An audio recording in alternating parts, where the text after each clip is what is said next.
சிறுத்தைகள் கட்சியின் தலைவர் திரு திருமாவளவன் செய்தியாளர்களை சந்திக்கும் நேரடி காட்சிகளை பார்க்கலாம். வீண் பிடிவாதம் செய்யாமல் மிகுந்த பக்குவத்தோடும் முதிர்ச்சியோடும் இந்த முடிவை எடுத்திருக்கிறார் நடிகர் ரஜினிகாந்த் அவர்கள். அவர் எப்போது வேண்டுமானாலும் ஈழத்திற்கு செல்லலாம், பாதிக்கப்பட்ட மக்களை சந்திக்கலாம், பாதிக்கப்பட்ட பகுதிகளை பார்வையிடலாம். அதிலே யாருக்கும் முரண்பாடுகள் இல்லை, மாற்று கருத்துகள் இல்லை. இப்போது அவர் அந்த பயணத்தை தவிர்க்க வேண்டும் என்று நாங்கள் வேண்டுகோள் விடுத்ததற்கு முக்கியமாக 3 காரணங்கள் உள்ளன. ஒன்று, அங்கே தொடர்ந்து பாதிக்கப்பட்ட மக்கள் கிளிநொச்சியில், வவுனியாவில் மற்றும் மட்டக்களப்பில் தொடர் போராட்டங்களில் ஈடுபட்டு வருகின்றனர். கிளிநொச்சியிலே 37 நாள், வவுனியாவிலே 33 நாட்களாக இன்றோடு தொடர் போராட்டம் நடைபெற்று வருகிறது. கிளிநொச்சியில் 37 நாட்கள், இன்று 37வது நாள் போராட்டம் நடைபெற்றுக் கொண்டிருக்கிறது. திருகோணமலையில் 24வது நாளாக தொடர் போராட்டங்கள் நடைபெறுகின்றன. இந்த போராட்டங்கள் எதற்காக நடைபெறுகின்றன என்றால் முக்கியமாக 2 காரணங்கள். ஒன்று, இறுதி யுத்தத்தின் போது இளைஞர்களை சரணடைய சொல்லி விசாரணை என்கிற பெயரால் இளைஞர்களையும் இளம் பெண்களையும் சந்தேகத்துக்குரிய நபர்களையும் சிங்கள இராணுவம் பிடித்துச் சென்றது. இறுதி யுத்தத்திற்கு பின்னர் ஏறத்தாழ 24,000 பேர் காணாமல் போனவர்கள். அவர்களின் நிலை என்ன ஆனது என்று தெரியவில்லை.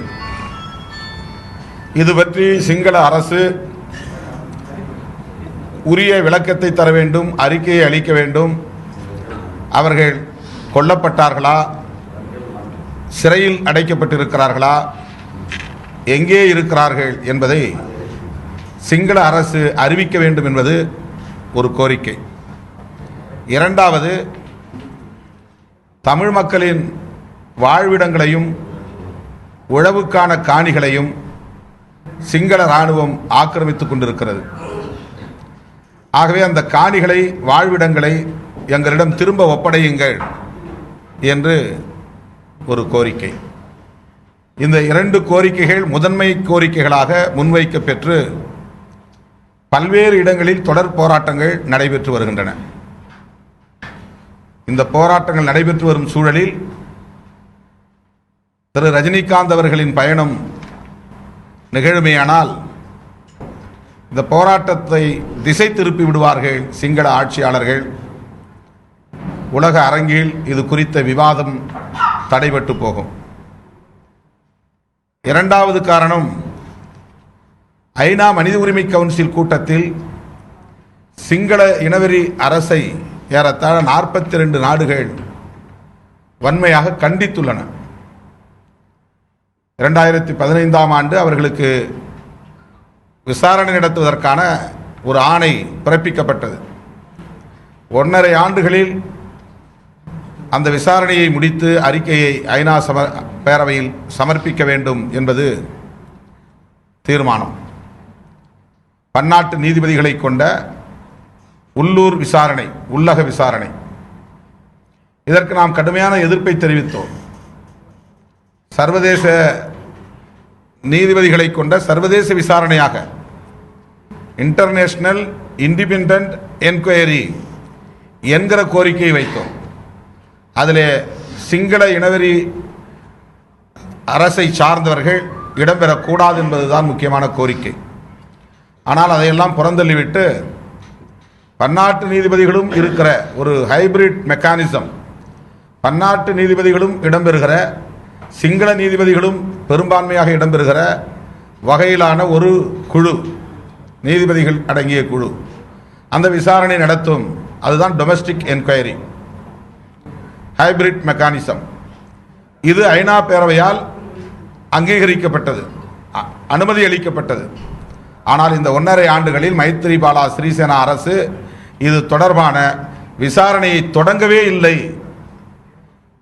தமிழ் மக்களுக்கான மறுவாழ்வு பணிகளை, ரீஹாபிலிட்டேஷன், மறு கட்டுமான பணிகளை, ரீகன்ஸ்ட்ரக்ஷன்ஸ், சாலைகள் போடுதல், வீடுகள் கட்டித்தருதல், குடிநீர் ஆதாரங்களை அமைத்து தருதல், ரயில் நிலையங்களை, தொடர்வண்டி சாலைகளை அமைத்து தருதல் போன்ற கட்டுமான பணிகளை செய்தல், இவற்றில் 10% கூட இதுவரையில் சிங்கள அரசு நிறைவேற்றவில்லை. இதனால் ஆதரவாக இருக்கக்கூடிய நாடுகளே, சிங்கள அரசுக்கு ஆதரவாக இருக்கக்கூடிய நாடுகளே 42 நாடுகள் சிங்கள அரசின் போக்கை வன்மையாக கண்டித்துள்ளன. கண்டித்த பிறகு 2019 மார்ச் வரையில் இந்த விசாரணைக்கு கால நீட்டிப்பு தந்திருக்கிறது. இந்த கால நீட்டிப்பை தரக்கூடாது என்று தமிழகத்திலிருந்தும் புலம்பெயர் நாடுகளிலிருந்தும் தாயகத்திலிருந்தும் வன்மையாக குரல் எழுப்பப்பட்டது, அழுத்தமாக குரல் எழுப்பப்பட்டது.